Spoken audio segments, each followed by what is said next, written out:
નમસ્તે વિદ્યાર્થી મિત્રો, હું છું આપનો અંબુ સર. મારી યુટ્યુબ ચેનલમાં આપ સર્વેનું હાર્દિક સ્વાગત કરું છું. મિત્રો, આજે આપણે ધોરણ 11 તત્વજ્ઞાન પ્રકરણ નંબર 1 તર્કશાસ્ત્રની સમજમાં ખૂબ જ મોસ્ટ ઇમ્પોર્ટન્ટ પ્રશ્નની આજે ચર્ચા કરવાના છીએ. કયો પ્રશ્ન?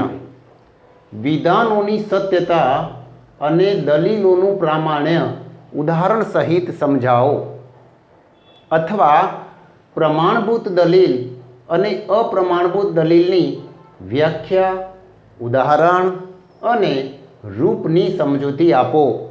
મિત્રો, આ પ્રશ્ન 4 ગુણની અંદર પૂછાઈ શકે છે.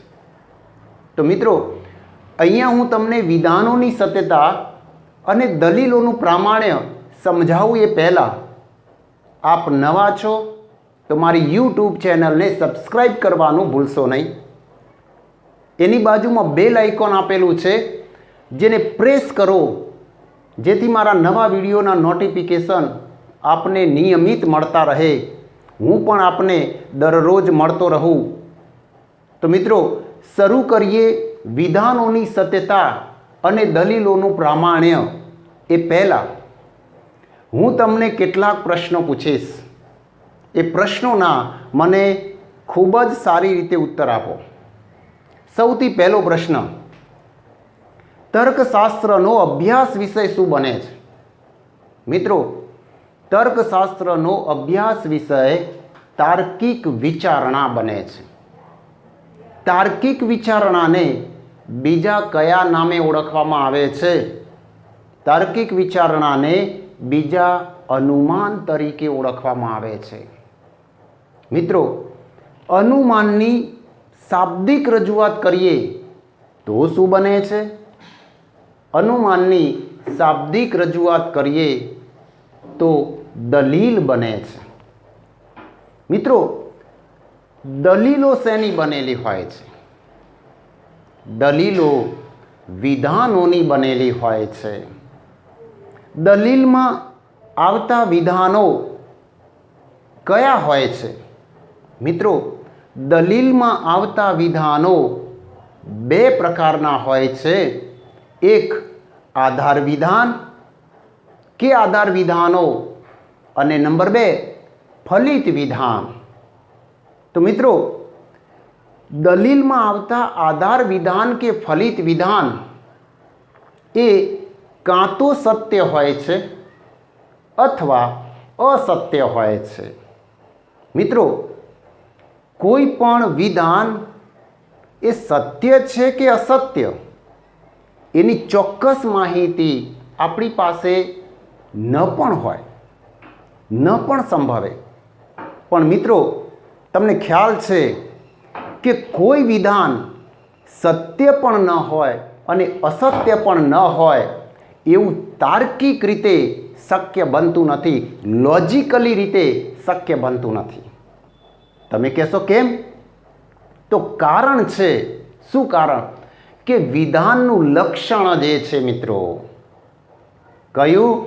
વિધાનનું લક્ષણ જે છે કે વિધાન એટલે શું? તો આપણે અહીંયા શરૂ કરીએ કે વિધાનનું લક્ષણ જે શું લક્ષણ છે?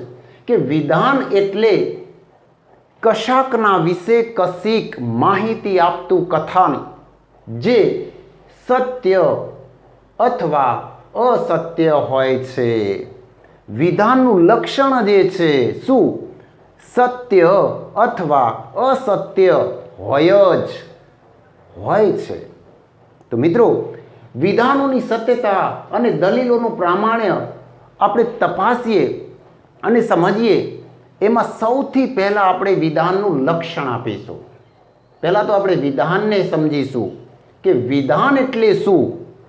વિધાન એટલે, ફરીથી, કશાકના વિશે કશીક માહિતી આપતું કથન, જે સત્ય અથવા અસત્ય હોય છે, તેને વિધાન કહે છે. મિત્રો, દાખલા તરીકે જો અહીંયા મેં 2 ઉદાહરણ લીધા છે. નંબર 1, વિરાટ કોહલી ક્રિકેટર છે. નંબર 2, હિમાલય પવિત્ર નદી છે. આ બંને વિધાનો છે. મિત્રો, કેમ આને વિધાન કહેવાય છે? કારણ કે એ આપણને કશાકના વિશે કશીક માહિતી આપે છે, એક. અને બીજું કે એ સત્ય છે અથવા અસત્ય છે. દાખલા તરીકે વિરાટ કોહલી નામના વ્યક્તિ ક્રિકેટર હોવાની આપણને આ વિધાનમાં માહિતી મળે છે, એક. પણ એ સત્ય માહિતી મળે છે, સાચી માહિતી મળે છે. વિરાટ કોહલી ક્રિકેટર છે એ વિધાન સત્ય છે. નંબર 2, હિમાલય પવિત્ર નદી છે. આ વિધાનમાં પણ આપણને કશાકના વિશે કશીક માહિતી આપે છે. હિમાલયની પવિત્ર નદી હોવા વિશેની માહિતી આપે છે, પણ ખોટી માહિતી આપે છે, અસત્ય માહિતી આપે છે. અને એટલે હિમાલય પવિત્ર નદી છે એ વિધાન અસત્ય છે. તો મિત્રો, વિધાન કોને કહેવાય? વિધાન એટલે શું? વિધાનનું કયું લક્ષણ આપી શકાય?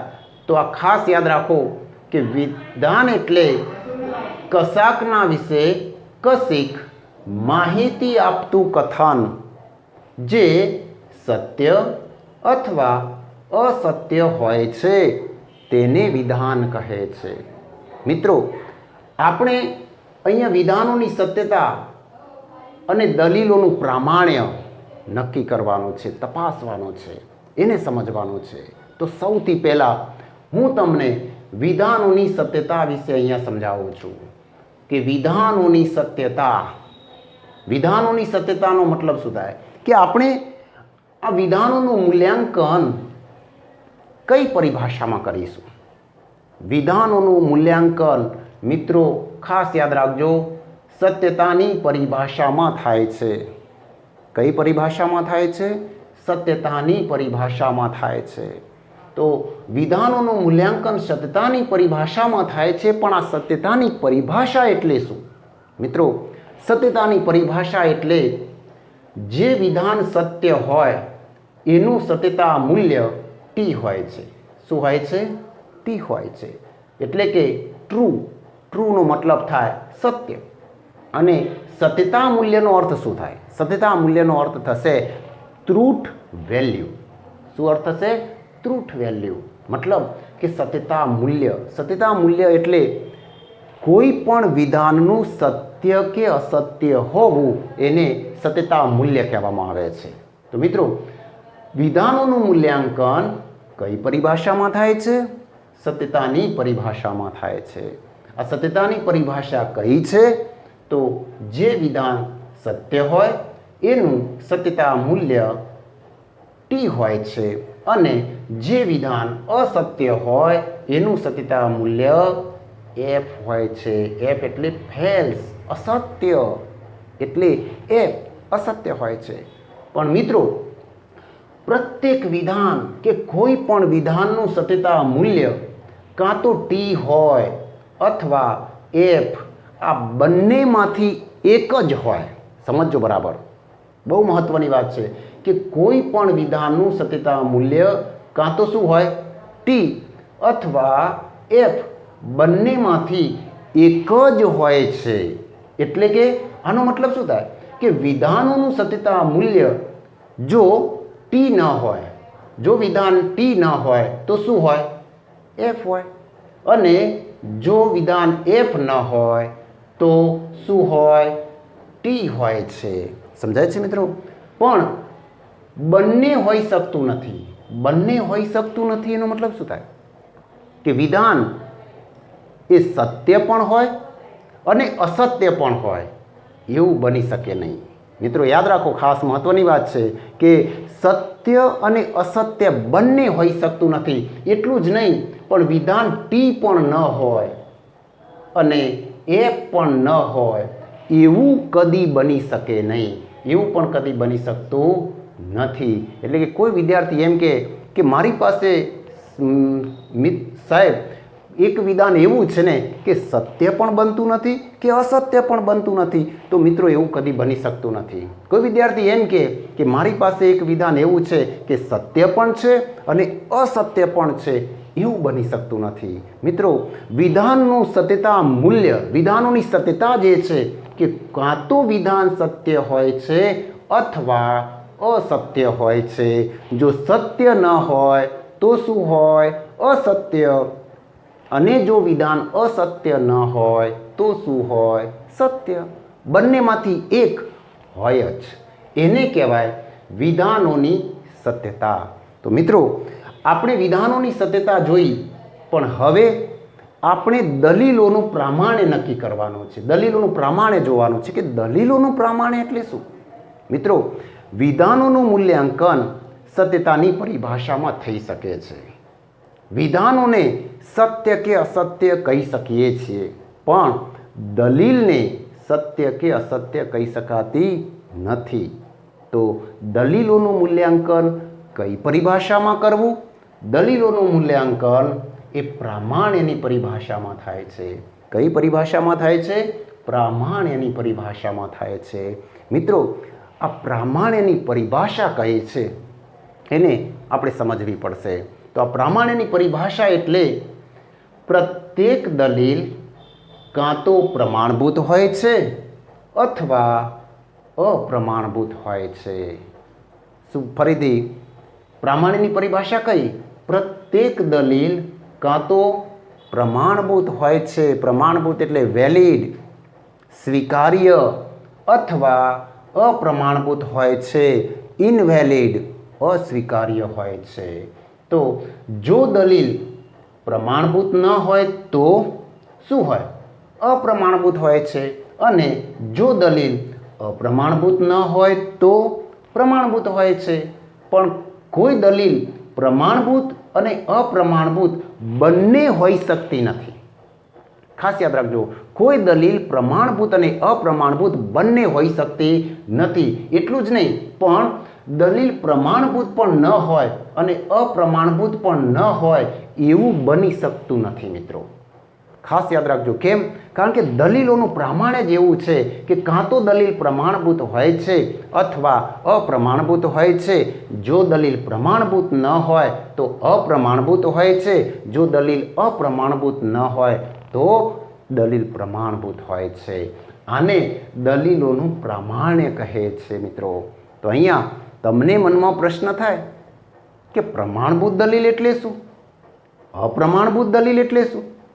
તો મિત્રો આપણે અહીંયા પ્રમાણભૂત દલીલ એટલે શું એને જોઈએ. જુઓ, પ્રમાણભૂત દલીલ એટલે શું એની વ્યાખ્યા જોઈશું, એની લાક્ષણિકતા જોઈશું. આ બે ખાસ યાદ રાખજો, બહુ જ ઇમ્પોર્ટન્ટ છે કે પ્રમાણભૂત દલીલ એટલે શું. તો મિત્રો સૌથી પહેલાં હું 3 બાબત કહીશ. અહીંયા હું તમને પહેલી એક પ્રમાણભૂત દલીલ કોને કહેવાય એના વિશે વાત કરું, પછી પ્રમાણભૂત દલીલની વ્યાખ્યા આપું અને એના પછી પ્રમાણભૂત દલીલની મૂળભૂત લાક્ષણિકતા આપું.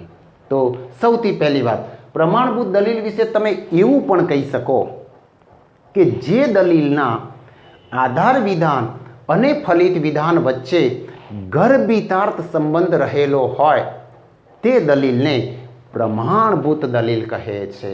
મિત્રો આની અગાઉના વિડીયોમાં આપણે જોયું કે ગર્ભિતાર્થ સંબંધ કઈ દલીલોમાં રહેલો હોય છે. તમને ખ્યાલ છે કે ગર્ભિતાર્થ સંબંધ એ નિગમનલક્ષી દલીલોમાં રહેલો હોય છે. અને એટલે જ તો આપણે નિગમનલક્ષી દલીલ અને વ્યાપ્તિલક્ષી દલીલના તફાવત પાડ્યો ત્યારે એ વખતે આ વાત કરી હતી કે નિગમનલક્ષી દલીલનું આધાર વિધાન સત્ય હોય તો એનું ફલિત વિધાન અનિવાર્ય રીતે સત્ય હોય છે. અને એટલે જ સૌથી પહેલી વાત કે પ્રમાણભૂત દલીલ કોને કહેવી? જે દલીલના આધાર વિધાન અને ફલિત વિધાન વચ્ચે કેવો સંબંધ હોય? ગર્ભિતાર્થ સંબંધ રહેલો હોય તો તે દલીલ પ્રમાણભૂત દલીલ હોય છે એમ પણ કહી શકાય. નંબર 2, બીજી વાત કરું કે એની વ્યાખ્યા આપવી હોય તો કઈ રીતે આપી શકાય? પ્રમાણભૂત દલીલની વ્યાખ્યા લખો એમ કે તમને તો શું લખવાની કે જે દલીલના આધાર વિધાન સત્ય છે અને ફલિત વિધાન અસત્ય છે એમ કહેવામાં વિરોધ કે વ્યાઘાત આવતો હોય. ખાસ યાદ રાખજો, શું? વિરોધ કે વ્યાઘાત આવતો હોય તો તે દલીલ પ્રમાણભૂત હોય છે. આ મુદ્દો પણ આપણે અગાઉના ટોપિકમાં જોઈ ગયા. ફરીથી કહું છું કે પ્રમાણભૂત દલીલ એટલે જે દલીલના આધાર વિધાન સત્ય છે અને ફલિત વિધાન અસત્ય છે એમ કહેવામાં વિરોધ કે વ્યાઘાત આવતો હોય તે દલીલ પ્રમાણભૂત હોય છે.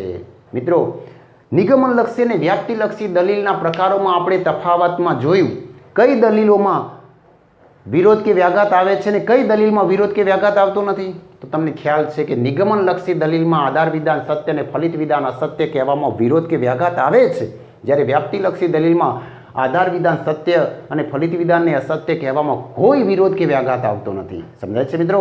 તો અહીંયા પ્રમાણભૂત દલીલની વ્યાખ્યા શું આપી આપણે? ફરીથી કહું છું કે પ્રમાણભૂત દલીલ એટલે જે દલીલના આધાર વિધાન સત્ય છે અને ફલિત વિધાન અસત્ય છે એમ કહેવામાં વિરોધ કે વ્યાઘાત આવે છે તે દલીલ પ્રમાણભૂત છે. સમજાય છે મિત્રો? ટૂંકમાં યાદ રાખી શકાય કે આધાર વિધાન સત્ય અને ફલિત વિધાનને અસત્ય માનવામાં કહેવામાં વિરોધ આવે કે વ્યાઘાત આવે તો પ્રમાણભૂત દલીલ છે. બીજું સૌથી ઇમ્પોર્ટન્ટ બાબત તો એ છે મિત્રો કે પ્રમાણભૂત દલીલની મૂળભૂત લાક્ષણિકતા કઈ છે. પ્રમાણભૂત દલીલની મૂળભૂત લાક્ષણિકતાને મેં અહીંયા રજૂ કરી છે. જો કે જે દલીલના આધાર વિધાન સત્ય ટી અને ફલિત વિધાન પણ સત્ય હોય તે દલીલ પ્રમાણભૂત હોય છે. ફરીથી કહું છું મિત્રો કે પ્રમાણભૂત દલીલની મૂળભૂત લાક્ષણિકતા કઈ છે? પ્રમાણભૂત દલીલની મૂળભૂત લાક્ષણિકતા એ છે કે જે દલીલના આધાર વિધાન સત્ય અને ફલિત વિધાન પણ સત્ય હોય તે દલીલ પ્રમાણભૂત હોય છે. આને પ્રમાણભૂત દલીલની મૂળભૂત લાક્ષણિકતા કહેવાય છે. મતલબ કે આને ટૂંકમાં યાદ રાખવું હોય તો આધાર વિધાન સત્ય, ફલિત વિધાન સત્ય, પ્રમાણભૂત દલીલ. સમજાય છે મિત્રો? તો અહીંયા આપણે પ્રમાણભૂત દલીલની વ્યાખ્યા જોઈ, પ્રમાણભૂત દલીલની મૂળભૂત લાક્ષણિકતા જોઈ, પણ હવે આપણે અપ્રમાણભૂત દલીલની વ્યાખ્યા અને લાક્ષણિકતા જોઈશું મિત્રો. તો અપ્રમાણભૂત દલીલ એટલે શું? સૌ પ્રથમ હું એ સંબંધની આધાર વિધાન અને ફલિત વિધાનના સંબંધની દ્રષ્ટિએ આપણે વ્યાખ્યા આપીએ કે અપ્રમાણભૂત દલીલ કોને કહેવાય? તો જે દલીલના આધાર વિધાન અને ફલિત વિધાન વચ્ચે ગર્ભિતાર સંબંધ રહેલો ન હોય તે દલીલને અપ્રમાણભૂત દલીલ કહે છે. આ મેં તમને સામાન્ય વાત કરી, આપણે અગાઉ વાત કરી દીધી. નંબર 2, પણ અપ્રમાણભૂત દલીલની વ્યાખ્યા આપવી હોય તો કઈ આપવાની? અપ્રમાણભૂત દલીલ એટલે શું? અપ્રમાણભૂત દલીલની વ્યાખ્યા લખો તો તમારે શું લખવું? કે જે દલીલના આધાર વિધાન સત્ય છે અને ફલિત વિધાન અસત્ય છે એમ કહેવામાં કોઈ વિરોધ કે વ્યાઘાત આવતો નથી. ખાસ યાદ રાખજો, આધાર વિધાન સત્ય છે અને ફલિત વિધાન અસત્ય છે એમ કહેવામાં કોઈ વિરોધ કે વ્યાઘાત આવતો નથી તે દલીલ અપ્રમાણભૂત છે મિત્રો. સમજાય છે? ફરીથી કહું છું કે અપ્રમાણભૂત દલીલ એટલે શું? જે દલીલના આધાર વિધાન સત્ય અને ફલિત વિધાન અસત્ય છે એમ કહેવામાં કોઈ વિરોધ કે વ્યાઘાત આવતો નથી તે દલીલ અપ્રમાણભૂત છે. પણ મિત્રો, તમને કોઈ અપ્રમાણભૂત દલીલની મૂળભૂત લાક્ષણિકતા પૂછે કે અપ્રમાણભૂત દલીલની મૂળભૂત લાક્ષણિકતા જણાવો, તો આપણે એની મૂળભૂત લાક્ષણિકતા જોઈશું કે જે દલીલના આધાર વિધાન સત્ય છતાં ફલિત વિધાન અસત્ય હોય છે. ખાસ યાદ રાખજો કે જે દલીલના આધાર વિધાન સત્ય છતાં ફલિત વિધાન કેવું હોય છે? અસત્ય હોય છે તે દલીલ અપ્રમાણભૂત હોય છે. આને અપ્રમાણભૂત દલીલની મૂળભૂત લાક્ષણિકતા કહેવાય છે મિત્રો. તો અહીંયા પ્રમાણભૂત દલીલની મૂળભૂત લાક્ષણિકતા જોઈ, અપ્રમાણભૂત દલીલની મૂળભૂત લાક્ષણિકતા જોઈ. ટૂંકમાં પ્રમાણભૂત દલીલની મૂળભૂત લાક્ષણિકતામાં શું કહ્યું? આધાર વિધાન સત્ય અને ફલિત વિધાન સત્ય.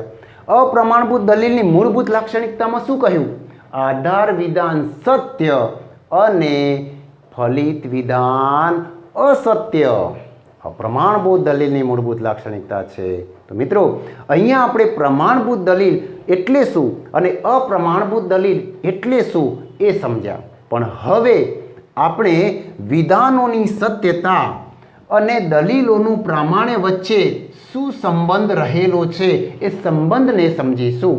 તો વિધાનોની સત્યતા અને દલીલોના પ્રામાણ્ય વચ્ચેનો સંબંધ સમજવો હોય તો આપણે પ્રમાણભૂત દલીલ અને અપ્રમાણભૂત દલીલ બંને પ્રકારની દલીલોમાં આધાર વિધાન અને ફલિત વિધાનની સત્યતાની શક્યતાઓ જોવી પડે. કે પ્રમાણભૂત દલીલ અને અપ્રમાણભૂત દલીલમાં આધાર વિધાન અને ફલિત વિધાનની સત્યતાની શક્યતાઓ કેટલી હોય છે મિત્રો. અહીંયા આધાર વિધાન અને ફલિત વિધાન પ્રમાણભૂત દલીલમાં કઈ કઈ શક્યતાઓમાં એ પ્રમાણભૂત દલીલ બને છે અને કઈ આધાર વિધાન અને ફલિત વિધાનની સત્યતાની કઈ શક્યતામાં દલીલ હંમેશા અપ્રમાણભૂત બને છે.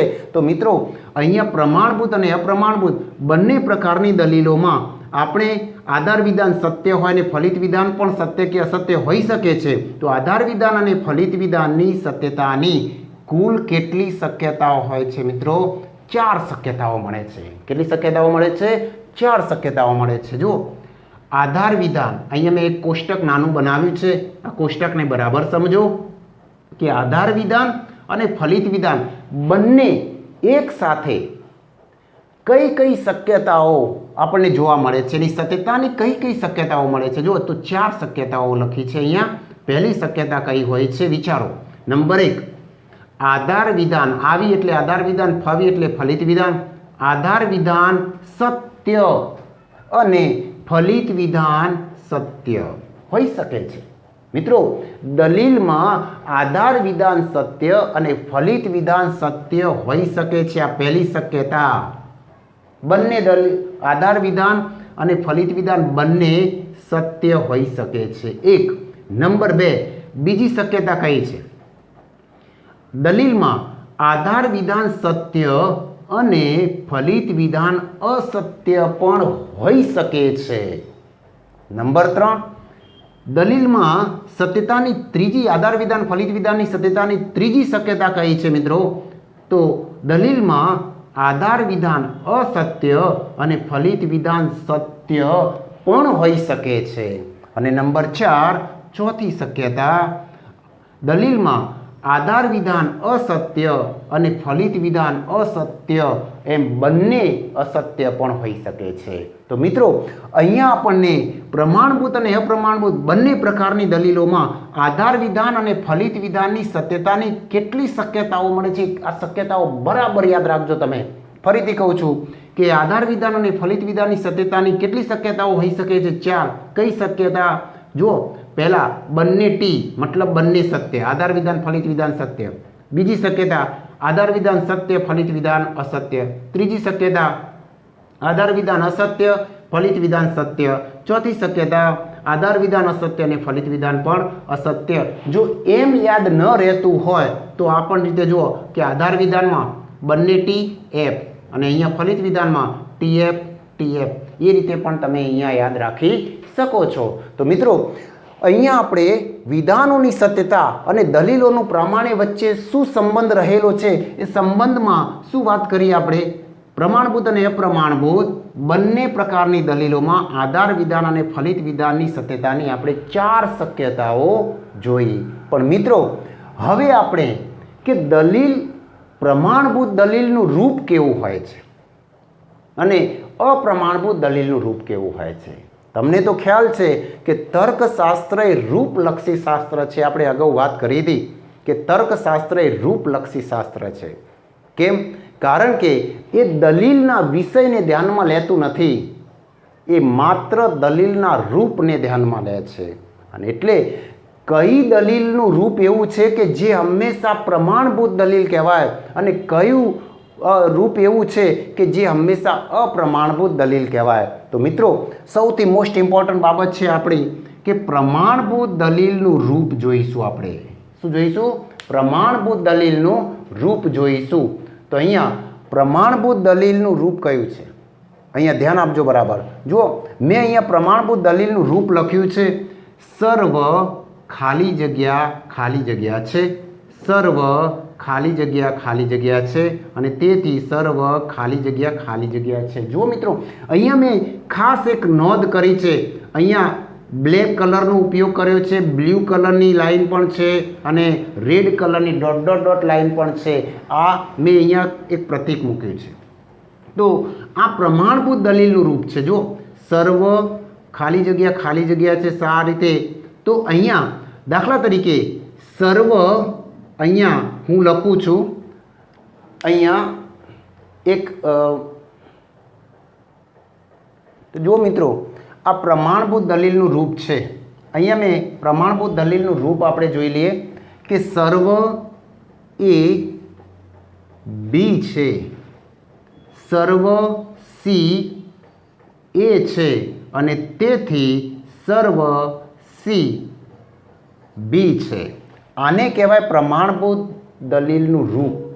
હંમેશા પ્રમાણભૂત દલીલો આ રૂપમાં રજૂ થયેલી હોય। એટલે કે અહીંયા જુઓ, એ બી અને સી ત્રણ પદો, અહીંયા ત્રણેય પદો માટે આપણે અહીંયા એક ઉદાહરણને સમજીએ। આ ઉદાહરણને બરાબર સમજો। જુઓ, સર્વ, અહીંયા સર્વ ગુજરાતીઓ માટે આપણે એ મૂક્યો, એ બરાબર ગુજરાતીઓ પદ, બી બરાબર ભારતીયો પદ। તો સર્વ ગુજરાતીઓ ભારતીય છે એમ કહ્યું। તો સર્વ એ ગુજરાતીઓ બરાબર એ, ભારતીય બરાબર બી, તો સર્વ એ બી છે એમ લખ્યું। નંબર 2, બીજું આધાર વિધાન જુઓ મિત્રો, આ બીજું આધાર વિધાન છે, આ દલીલ છે અને આ દલીલનું બીજું આધાર વિધાન કયું? સર્વ અમદાવાદીઓ ગુજરાતીઓ છે। જુઓ, આ અમદાવાદીઓ પદ ત્રીજું આવ્યું, અમદાવાદીઓ માટે આપણે અહીંયા સી લીધો અને ગુજરાતીઓ પદ અહીંયા આગળ આવી ગયું હતું ફરીથી, એના માટે પહેલાં આપણે શું લીધો હતો? એ, તો અહીંયા એ મૂક્યો। જુઓ, અહીંયા એ મૂક્યો, તો સર્વ સી એ છે એમ કહેવાય। બીજું ફલિત વિધાન જુઓ અહીંયા, તેથી પછી સર્વ અમદાવાદીઓ ભારતીય છે। તો અમદાવાદીઓ માટે આપણે પહેલાં કયું પ્રતીક મૂક્યું હતું? સી, તો અહીંયા સી લીધો। ભારતીય માટે આપણે પહેલાં કયું પ્રતીક મૂક્યું હતું? બી, તો અહીંયા બી મૂક્યો। સમજાય છે મિત્રો? તો અહીંયા ફરીથી કહું છું કે ગુજરાતીઓ માટે આપણે એ પ્રતીક મૂક્યું, ભારતીય માટે બી પ્રતીક લીધું અને અમદાવાદીઓ માટે સી પ્રતીક લીધું। ત્રણ જ પદો છે, ત્રણેય પદો 2 વાર આવે છે। તો જુઓ, ફરીથી પ્રથમ આધાર વિધાન, ફરીથી એનું રૂપ નક્કી કરો। રૂપ નક્કી કરતાં આવડવું જોઈશે મિત્રો। રૂપ નક્કી કર્યા પછી જ તમે કહી શકશો કે આ રૂપમાં રજૂ થયેલી કોઈ પણ દલીલ હંમેશા પ્રમાણભૂત બને છે। તો સર્વ ગુજરાતીઓ ભારતીય છે, મતલબ સર્વ એ બી છે।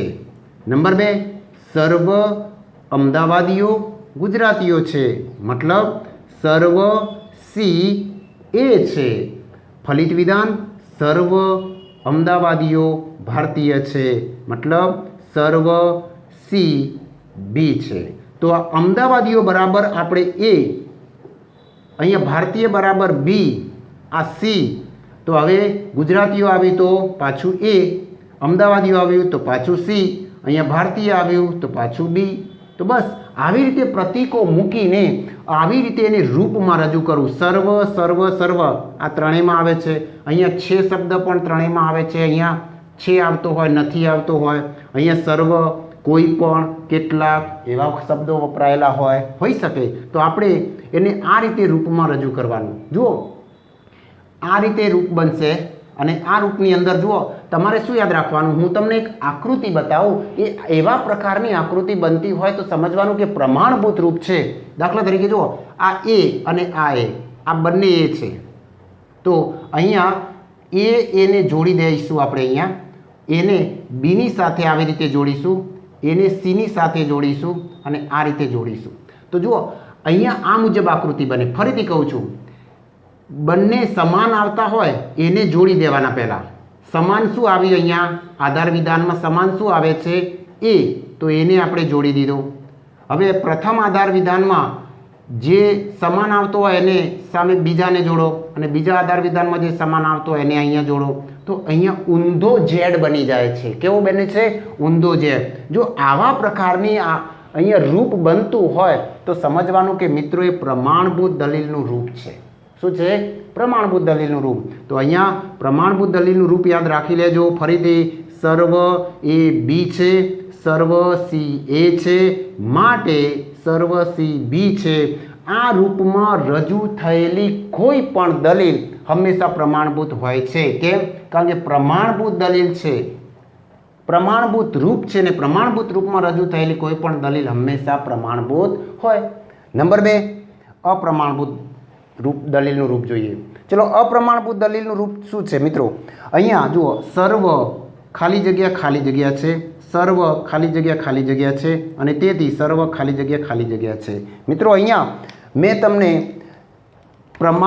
અપ્રમાણભૂત દલીલનું રૂપમાં અહીંયા સર્વ પી ક્યુ છે. આપણે પી ક્યુ અને આર લઈએ. સર્વ પી ક્યુ છે, સર્વ આર ક્યુ છે અને તેથી સર્વ આર પી છે. આ મુજબનું અપ્રમાણભૂત દલીલનું રૂપ હોય છે મિત્રો. તો અહીંયા આ અપ્રમાણભૂત દલીલ 3 પદો પી ક્યુ આર. હવે જુઓ, અહીંયા મેં એક ઉદાહરણ લીધું છે કે પ્રથમ આધાર વિધાન જુઓ, સર્વ માણસો મરણશીલ છે. તો અહીંયા માણસો બરાબર આપણે પી લીધો, પી મૂક્યો, મરણશીલ બરાબર આપણે ક્યુ લીધો. સમજાય છે? તો સર્વ પી ક્યુ છે. નંબર 2, બીજું આધાર વિધાન જુઓ, સર્વ વાનરો. આ વાનરો બીજું નવું પદ આવ્યું તો એના માટે આપણે આર લેવું પડશે. આર. આ મરણશીલ અગાઉ આવી ગયું છે અહીંયા, તો ફરીથી આપણે એનું એ જ ક્યુ. તો સર્વ આર ક્યુ છે અને તેથી સર્વ આર પી છે. દાખલા તરીકે સર્વ વાનરો માટે અગાઉ આપણે શું લીધો? આર. તો અહીંયા પણ આર લઈશું. માણસો માટે અગાઉ આપણે અહીંયા શું લીધો તો? પી. તો અહીંયા પણ પી લઈશું. તો સર્વ આર પી છે. તો મિત્રો, આ દલીલ આ અપ્રમાણભૂત રૂપમાં રજૂ થઈ છે. આ રૂપ અપ્રમાણભૂત છે. દાખલા તરીકે ફરીથી સર્વ પી ક્યુ છે, સર્વ આર ક્યુ છે અને તેથી સર્વ આર પી છે. આ અપ્રમાણભૂત રૂપમાં જે દલીલ રજૂ થયેલી હોય એ અપ્રમાણભૂત હોય છે. દાખલા તરીકે જો એનું રૂપ કેવી રીતે બનશે તો જુઓ, અહીંયા પી ક્યુ તો પી અને ક્યુ, આર ક્યુ તો આર ક્યુ અને ફલિત વિધાનમાં આર પી તો આર પી. જો મેં તમને કહ્યું હતું કે 2 સમાન આવતા હોય એને જોડી દો. અહીંયા આ બંને ક્યુ ક્યુ આધાર વિધાનમાં સમાન આવે છે. અહીંયા ક્યુને પીની સાથે અને ક્યુને આરની સાથે અહીંયા જોડી દીધા તો આ મુજબ આકૃતિ બનશે. આવી આકૃતિ બનતી હોય, જુઓ, ઊંધા સી. કેવો બને છે? ઊંધો સી. તો આવા ઊંધા સી પ્રકારની અહીંયા ક્યુ છે, જુઓ, બંને જ્યાં કોર્નર આવતો હોય એવો એક જ બાજુ, તો આવા પ્રકારની અપ્રમાણભૂત દલીલનું રૂપ કહેવાશે. તો મિત્રો, આ અપ્રમાણભૂત દલીલનું રૂપ છે, આ પ્રમાણભૂત દલીલનું રૂપ છે. સમજાય છે મિત્રો? ફરીથી કહું છું કે પ્રમાણભૂત રૂપમાં એટલે કે આ રૂપમાં રજૂ થયેલી કોઈ પણ દલીલ હંમેશા પ્રમાણભૂત બને છે અને આ થયેલી કોઈ પણ દલીલ હંમેશા અપ્રમાણભૂત બને છે. તો મિત્રો, તમને ખ્યાલ છે કે દલીલોનું પ્રામાણ્ય શેના ઉપર અવલંબે છે? દલીલોનું પ્રામાણ્ય એ દલીલના રૂપ ઉપર અવલંબે છે. શેના ઉપર અવલંબે છે? દલીલના રૂપ ઉપર. તર્કશાસ્ત્રીઓ દલીલોનું પ્રામાણ્ય તપાસતી વખતે દલીલના વિષયને ધ્યાનમાં લેતા નથી. કોને ધ્યાનમાં લે છે? દલીલના રૂપને ધ્યાનમાં લે છે. અને એટલે જ જે દલીલ પ્રમાણભૂત રૂપમાં રજૂ થયેલી હોય એ દલીલ પ્રમાણભૂત અને જે દલીલ અપ્રમાણભૂત રૂપમાં રજૂ થયેલી હોય તે અપ્રમાણભૂત. તો તર્કશાસ્ત્રનો આ અભિગમ, તર્કશાસ્ત્ર એ દલીલોના પ્રામાણ્યની તપાસ કરતી વખતે કેવળ રૂપલક્ષી દ્રષ્ટિએ કરે છે. એટલા માટે તો આપણે અગાઉ જોઈ ગયા કે તર્કશાસ્ત્ર એ રૂપલક્ષી શાસ્ત્ર છે. રૂપને જોઈને દલીલ પ્રમાણભૂત છે કે અપ્રમાણભૂત એ નક્કી કરવામાં આવે છે. તો મિત્રો, તમને અહીંયા મનોયત્ન 1.5 જે પેજ નંબર અહીંયા પુસ્તકના પેજ નંબર 19 ઉપર આપેલો છે અને એમાં એવી 10 દલીલો આપેલી છે. આવી 10 દલીલો આપેલી હશે. એ દલીલો એ પ્રમાણભૂત રૂપમાં રજૂ થઈ છે કે અપ્રમાણભૂત રૂપમાં એ જોઈને એ લખીને તમારે દલીલનું પ્રામાણ્ય નક્કી કરવાનું પરીક્ષામાં પૂછાય છે. તો મિત્રો આજે આપણે વિધાનોની સત્યતા અને દલીલોનું પ્રામાણ્ય ઉદાહરણ સહિત સમજ્યા. પ્રમાણભૂત દલીલ એટલે શું ને અપ્રમાણભૂત દલીલ એટલે શું એને પણ ઉદાહરણ અને રૂપની આપણે સમજૂતી આપી. તો મિત્રો મેં તમને અહીંયા વિધાનનું લક્ષણ જણાવ્યું, વિધાનોની સત્યતા જોઈ, દલીલોનું પ્રામાણ્ય તપાસ્યું અને પ્રમાણભૂત દલીલ એટલે શું એને આપણે વ્યાખ્યા અને લાક્ષણિકતા જોઈ, અપ્રમાણભૂત દલીલ એટલે શું એની વ્યાખ્યા અને લાક્ષણિકતા જોઈ. અહીંયા વિધાનોની સત્યતા અને દલીલોના પ્રામાણ્ય વચ્ચે સંબંધ શું છે એ સંબંધને જોયો અને પ્રમાણભૂત દલીલનું રૂપ કેવું હોય, અપ્રમાણભૂત દલીલનું રૂપ કેવું હોય એને આપણે સમજ્યા. તો મિત્રો તમને આ મુદ્દામાં સમજ પડી હશે અને જો હજુ પણ તમને સમજ ન પડી હોય તો નીચે કોમેન્ટ બોક્સમાં મને જરૂર પ્રશ્ન લખીને મોકલાવો અને કોમેન્ટ કરો. અને જો મારો આ વિડીયો તમને ગમ્યો હોય તો જરૂર લાઈક બને છે તો લાઈક કરો, હજુ તમારા મિત્રોને શેર કરો અને હજુ સુધી મારી યુટ્યુબ ચેનલને સબસ્ક્રાઈબ ન કરી હોય તો સબસ્ક્રાઈબ પણ કરી લો. તો મિત્રો અહીંયા નેક્સ્ટ વિડીયો લઈને આવું, ત્યાં સુધી આપની રજામાં લઉં છું. અહીંયા મારો વિડીયો જોવા બદલ થેન્ક યુ, ધન્યવાદ. જય હિન્દ, જય ભારત.